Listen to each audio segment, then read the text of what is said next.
Hello and welcome to Natural State Bonsai. Today we're going to be talking about bonsai pots. I recently made a trip to Northwest Arkansas to visit my friend Ron Smith, and I was able to obtain about 23 different pots from him, actually 24. One of them is just a production pot, but all of the pots that I'm going to show you are going to have marks on them with the exception of two. They'll have chops or marks, whatever you want to call them. Before we start that, let me give you a little bit of information about Ron Smith. Ron Smith is a bonsai professional that lives in Northwest Arkansas, just outside of Eureka Springs. And he lives in a cabin that overlooks the King River with a beautiful view with some junipers that are all twisted and everything. And you can see down into a valley. Just a beautiful place that he has there. Ron has been in bonsai for more than 50 years. He has trained under a master in Japan and has gone to Japan quite a few times actually to continue to learn under this master. I came to know Ron about 5 years ago when I first got into bonsai, and I made my first trip up there, 3-hour, 15-minute trip up there, and he was very instrumental in helping me learn some of the basics of bonsai at that time. So in 2018, when I went up to see Ron, at that time he had about over 200 trees. Many of them were specimen trees of the highest quality, and he explained how he took care of them, and he explained how to prune them and things like that. And he had a lot of patience when he was discussing these bonsai trees with me. Since 2018, I've made it a point to try to go up and see Ron, usually in the spring and then again in the fall. And each time I've gone up there, he's been very generous with his time and his knowledge. And occasionally he would give me a pot, or he's even given me a couple of trees. And he's just been very generous with his time and knowledge.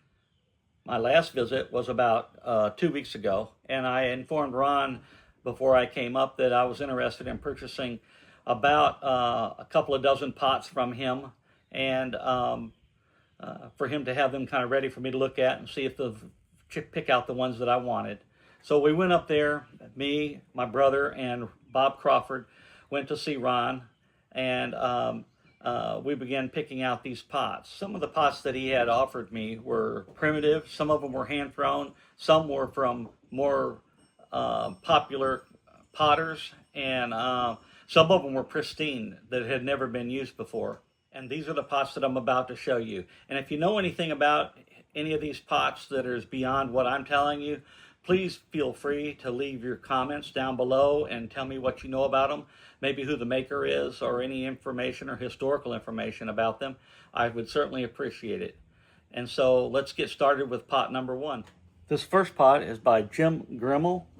Jim ended a 17-year career in aerospace engineering to become a full-time potter. Almost from the first, he was drawn to combine classical pottery forms with exotic glazes or firing methods. Jim Grimmel developed hundreds of glazes in his cast forms as blank canvases, which he brings to life with glazing and fire techniques. This particular pot looks like it was just hand-built, and this is the only pot that I got from Ron that has been repaired. It is cracked across here, and you can see that right there. And then if you want to see the signature is right there. And so you can see the signature there. And so that's all the information I have about this pot here. It looks like the crack has been repaired fairly well. So this should be pretty well ready to go next spring when I put a tree in it.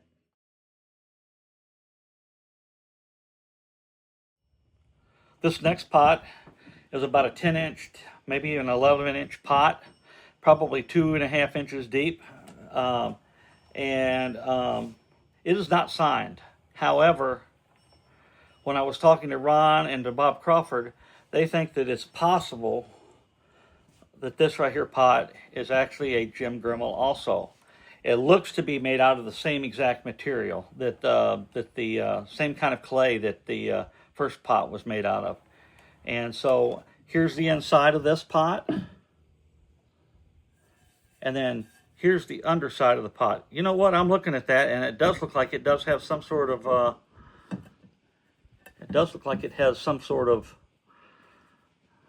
maker's mark there, or chop. So that's pot number 2. This pot here also does not have a signature. It's a lopsided pot, made that way. And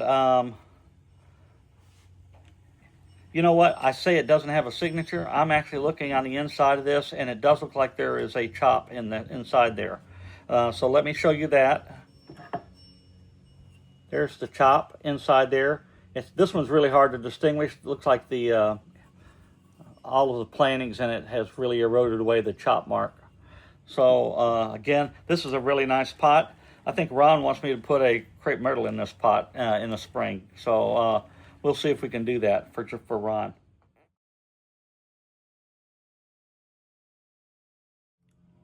Here's another pot. This one looks to be the same material as the last one I showed you. It does have a chop mark on the inside of it. And it's a real nice round pot, probably about an 8-inch pot with a couple of drainage holes in it. And so there's the back side of this pot. And then to see the chop mark, there's the chop mark right there. And so it's a really nice pot. I've got some trees that I'm thinking about putting in this one in the spring, and I think they're going to look really nice.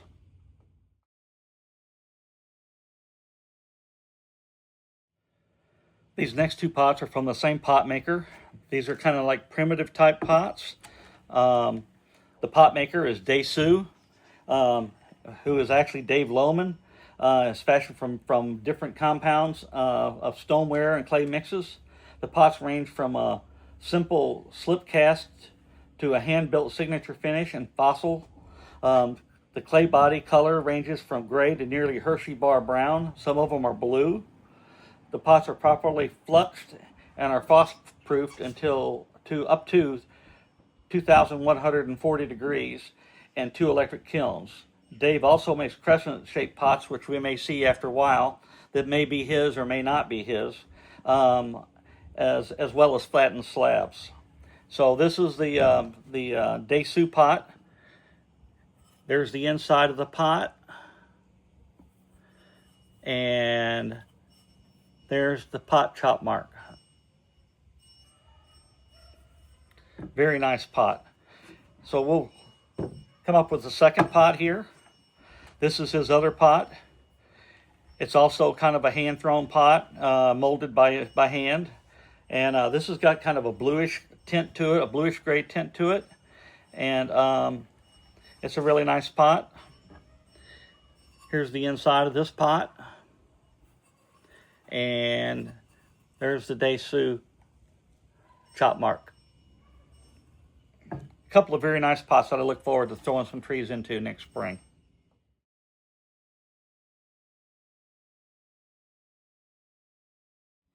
These next 3 pots are what I call lotus pots. They may be something other than that.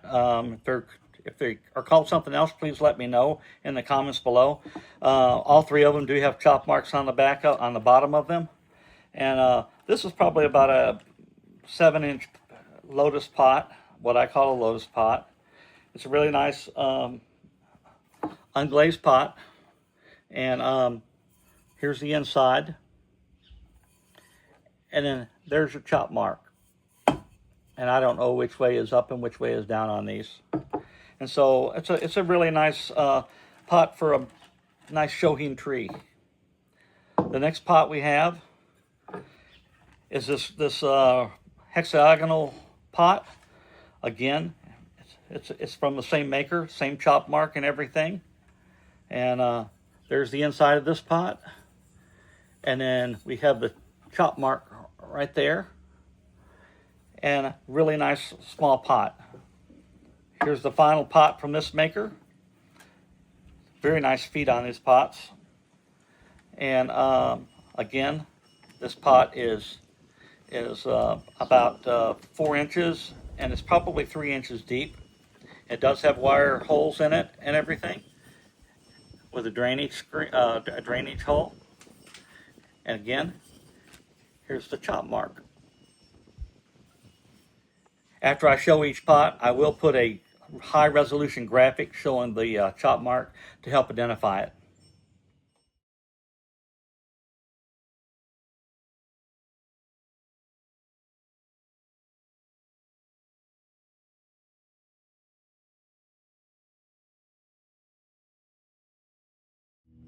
Here we have a 9-inch rectangular pot with a lip on the outside, and this is probably just a production pot, even though it does have a chop mark on it. And here's the inside of this pot, and then show you the outside of the pot, the bottom of the pot with the chop marks. There's the bottom with the chop marks. I can put a nice tree in this pot next spring.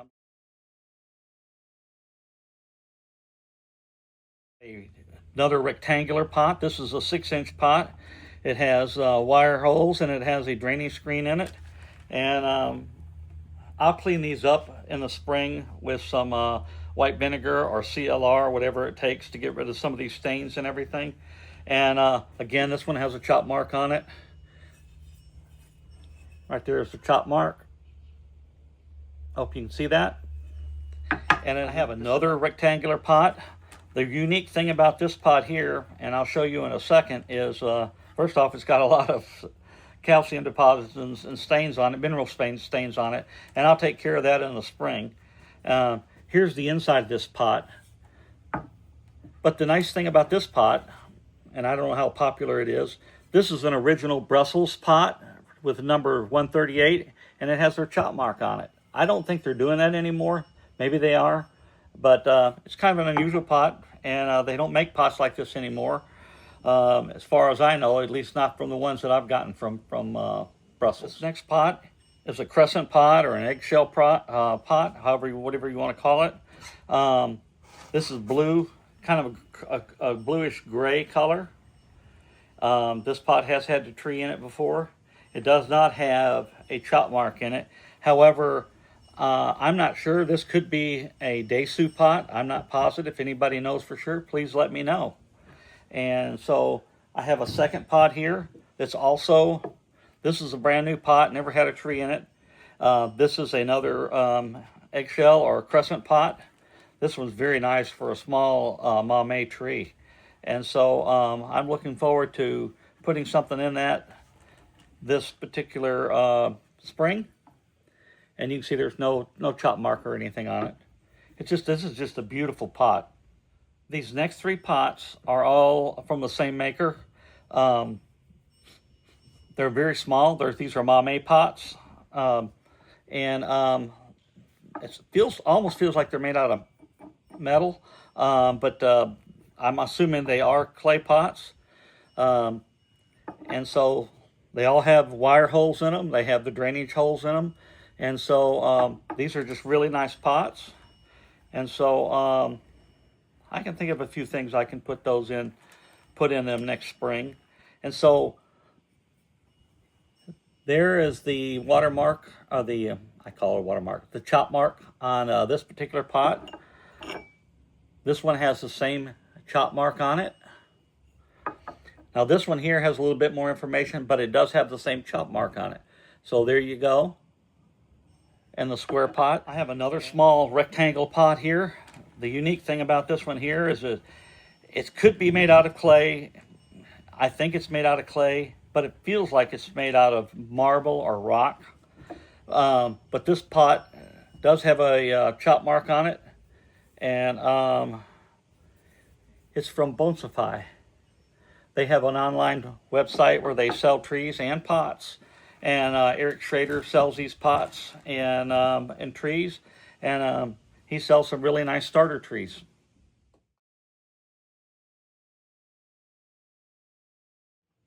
I have a couple of pots that are made by the same maker. These are 5.5-inch pots. They have wire holes in them, and they have drainage holes in them. Here's the inside. This is a yellow cracked glaze with some green highlights here on both sides. It's a really nice pot, and here's the inside of the pot, and then there's the chop.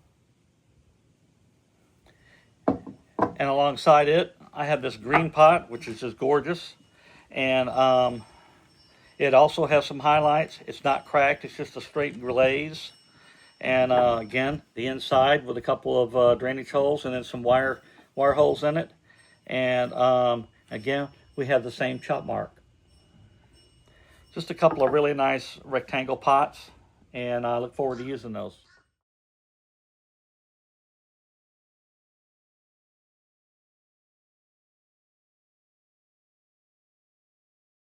These last three pots I have to show you are all special in their own way. This particular pot is actually cast out of metal. I don't know what kind of metal it is or if it's an alloy. It does have a couple of drainage holes in it. It does have chop marks in it. There's the inside of this particular pot. It's never been used. And then if you look at the chop marks, there's the chop marks on this pot. It's a really nice, it's a very heavy pot. Really nice pot to have right now.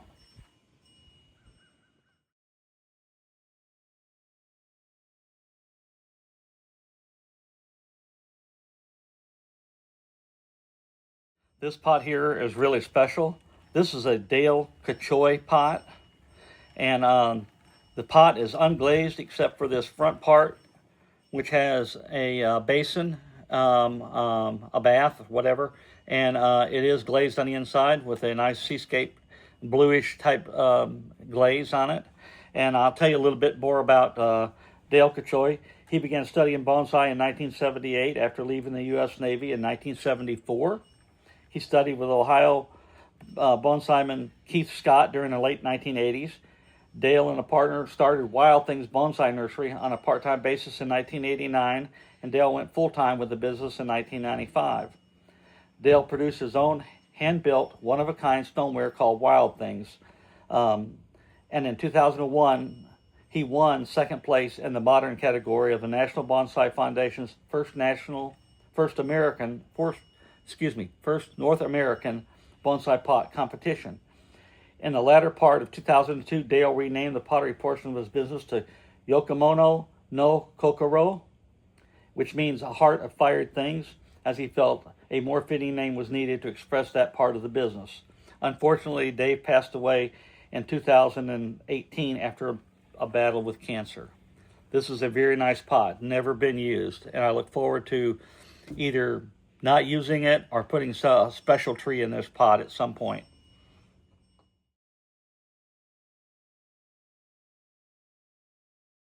And finally, the 23rd pot that I have is a creme de la creme. This is just a super, super nice pot. It's a round basket pot with a special kind of glaze, a burnishment of some sort. I'll get more to that later. It does have a maker's mark on it, right there. As you can see, it's never been used. It's just a wonderful pot. So let me tell you a little bit about the maker. The maker is Haradi Atsumi, or Bagai. It's a very popular potter from Tokonami. He produced mostly unglazed shohin and some chuchun-sized pots. They are often simple in design to complement the tree, yet beautifully constructed. He is best known for his distinctive shaded shudai or vermilion clay, which gives it a burnished look. He also produces some glazed pots, and his recent work is decorative with, for example, beautiful landscape etchings, carvings, and relief work. He was born in 1939, and Begay taught himself the art of ceramics from the age of 19. He established his own kiln in 1975, however, it's now closed.